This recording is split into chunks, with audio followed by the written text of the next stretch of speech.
High, আজকে খাগড়াছড়িতে আসছিলাম একটা কাজে।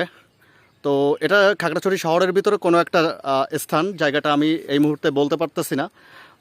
পরবর্তীতে হয়তো শুনে আমি বলতে পারবো। এটা শহরের একদমই ভিতরে, আহ, শহরের কোনো একটা এরিয়া।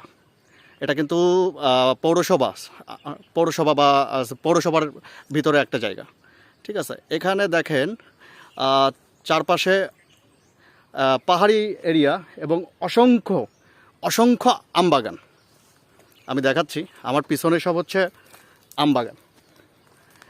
তো জায়গাটা অসাধারণ লাগছে আমার, যার কারণে চিন্তা করলাম একটা ছোট্ট ব্লগ করি।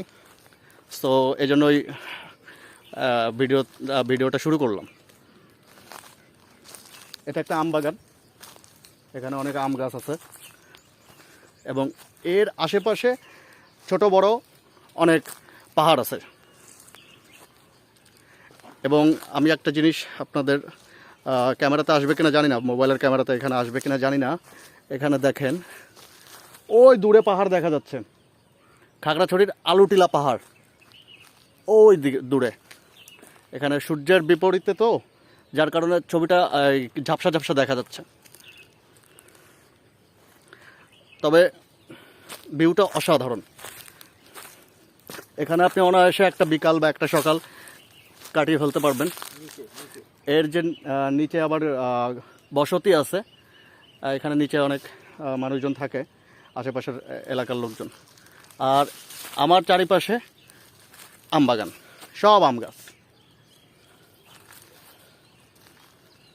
জায়গাটা অসাধারণ, যার কারণে এই ছোট্ট ব্লগটা করলাম।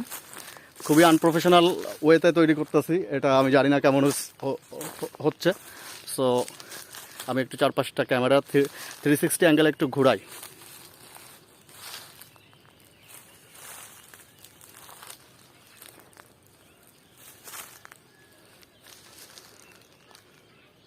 খুব সুন্দর জায়গাটা, খুবই সুন্দর।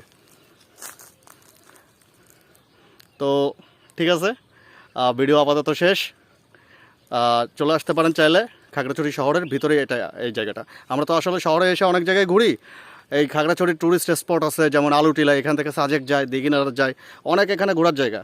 কিন্তু শহরের ভিতরেই, একদম মেইন টাউনের ভিতরেই এরকম একটা জায়গা দেখে আমি বেশ মুগ্ধ, যার কারণে এই ভিডিওতে আসলাম। সো সবাইকে টাটা, বাই।